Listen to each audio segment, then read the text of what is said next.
Well, this past week we celebrated International Women's Day. And in our words of integration and guidance this morning, which Jim read for us, we are reminded how radical it was for Jesus to have women among his disciples. Now, Christianity in America today has become so associated with the moral majority and with the evangelicals' focus on salvation that we tend to forget that Jesus associated himself with people who were considered morally inferior and unclean. He purposely aligned himself with those people. He did not align himself with the morally upright and the religious authorities of his time. If Jesus were alive today, based on what I know about his life from the Gospels, I think he would be walking in solidarity with the people that the moral majority and many evangelicals consider the morally inferior and unclean and unsaved people. I think Jesus would be in solidarity with Muslims and refugees and transgender people, and that he'd be marching along with the Black Lives Matter movement, because that's who Jesus was. And when we look at that through modern eyes, we can see why Jesus angered the morally upright and religious authorities of his time. So much so that he was crucified. Women in Jesus' day were considered less than, morally inferior. Jesus did not see women that way, even though society and the religious authorities viewed them that way. Now, 2,000 years later, as we all know, there are still parts of this world where women are viewed the same way. And before we start to feel real smug about being 21st century Americans and how evolved we are, let me remind you that there are people in this country who hold those same sentiments. And it is why, though women are more than 50% of our population, there's a very small percentage of them in leadership roles in government and in the Christian church. The Supreme Court Justice Ruth Bader Ginsburg said this recently. She said, "So now there's this perception that women are here to stay. Yet I sometimes am asked, when will there be enough women on the Supreme Court? And I say, when there are 9. And people are shocked. But there have been 9 men for centuries, and nobody ever raised a question about that." I love that answer. But we, even in 21st century America, there are many people who still feel threatened and uncomfortable and fearful of women in positions of authority. Jesus did not feel that way. And as we heard in our words of integration and guidance this morning, if you read the Gnostic Gospels, you will see that Mary and other women were leaders in the early Christian church. This was something that was shocking. And it's difficult for us to remember that, but that is the truth. That went against the conventions of the day. But Jesus saw women as equal to men. Jesus' friend, Mary of Bethany, does something really shocking in today's gospel. And again, it's difficult for us through modern eyes to understand exactly how shocking it was. She unbound her hair in front of a man who was not her husband, Women were to do that only for men who were their husband. And then Mary touches a man who isn't her husband, Jesus. This was considered morally unacceptable and sinful.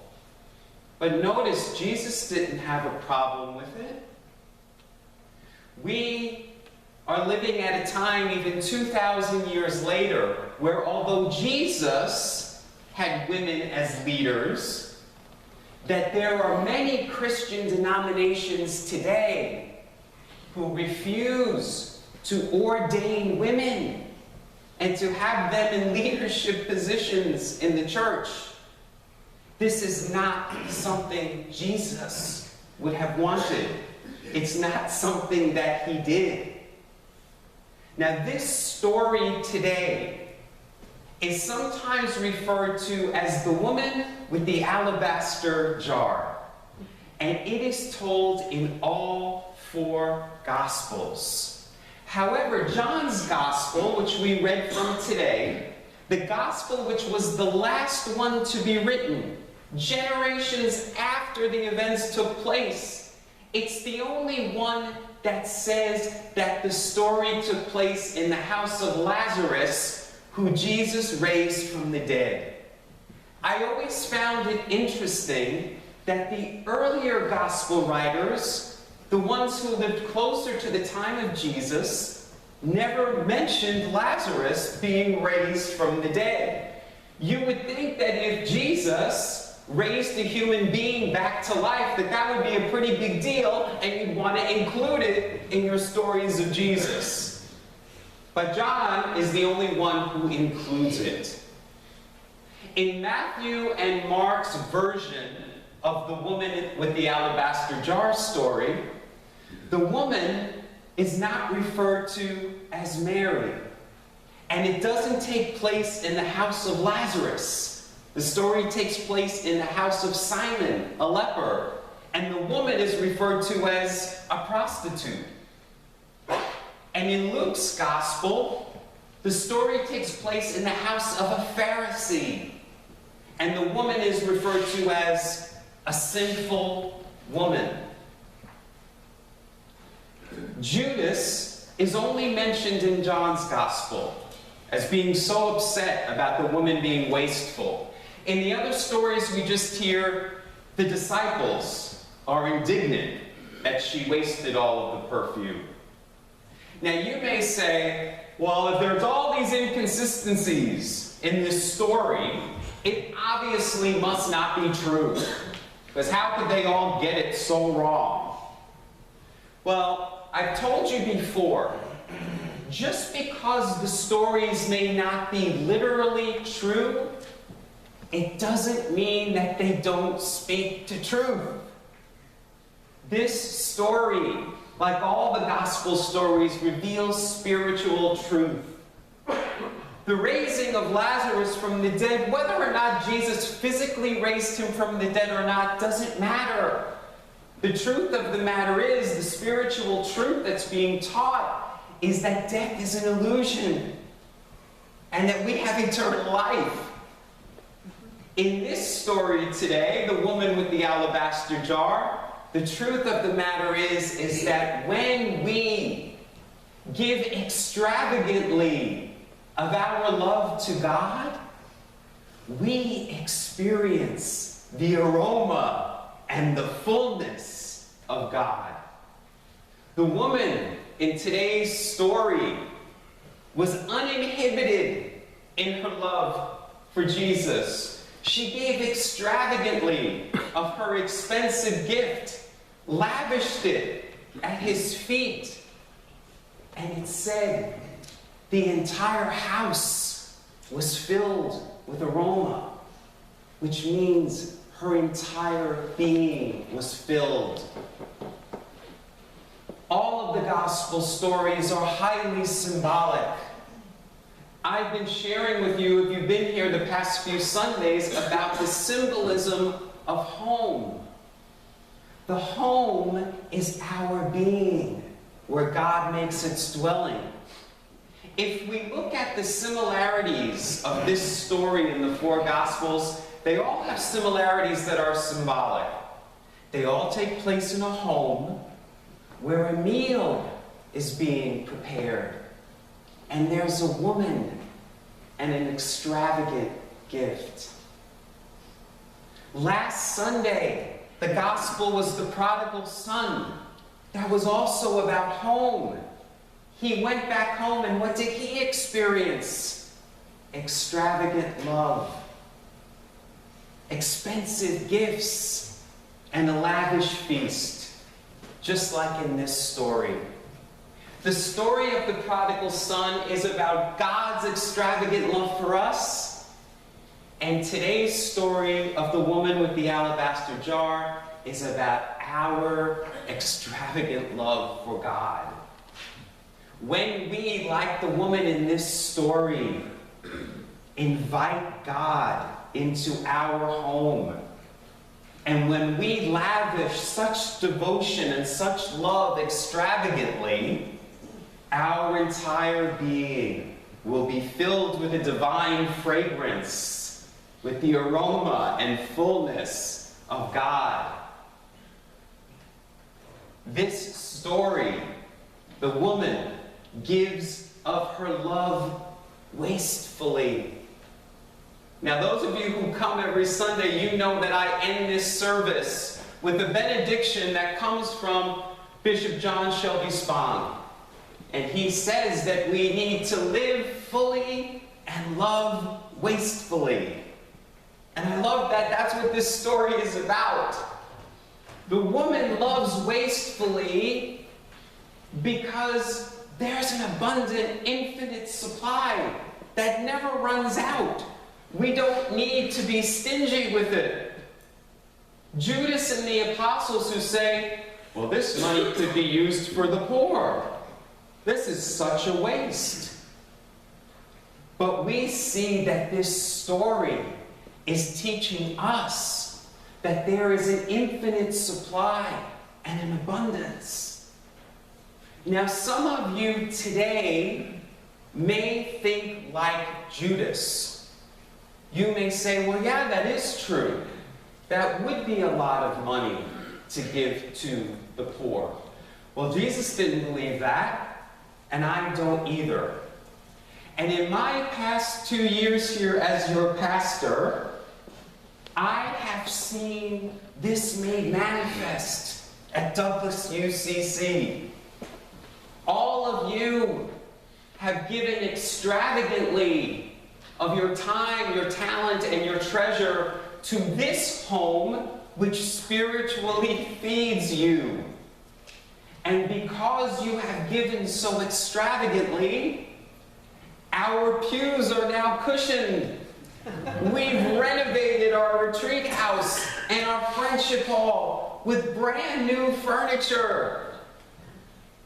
And there may be some people sitting here who will say, well, all that money that we spent, we could have given that to the poor, right? We could have helped so many people. But here's how the law of infinite supply works. In these 2 years, not only did we do all of that, we also gave more money to the needy than our church ever has before. That's how it works. When you give from your heart extravagantly, you do not experience lack or limitation. That's what Judas represents, the thief.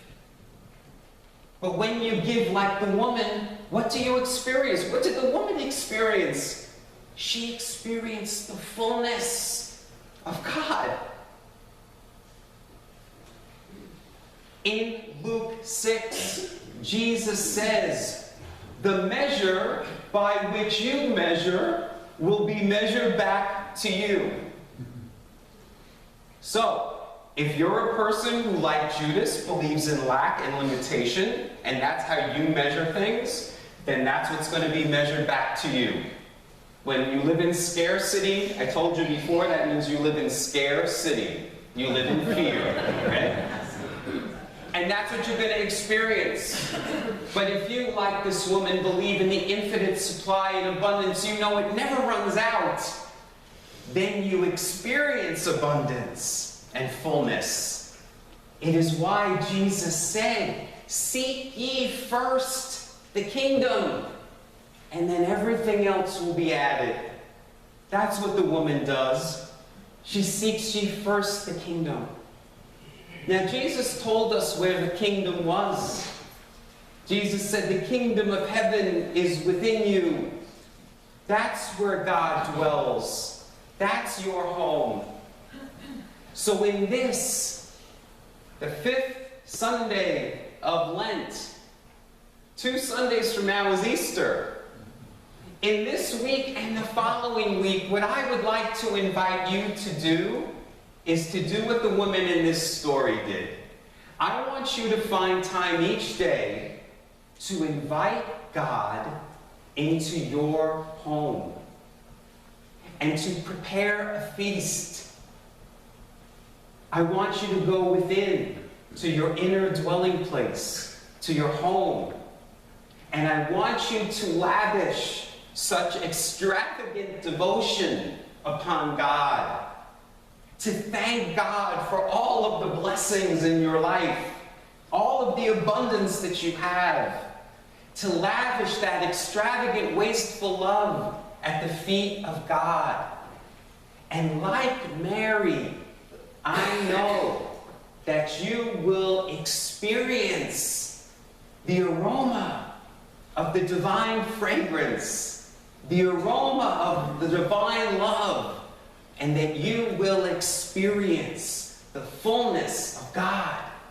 So let us do that. Live fully and love wastefully during the next 2 weeks of this Lenten season. Namaste.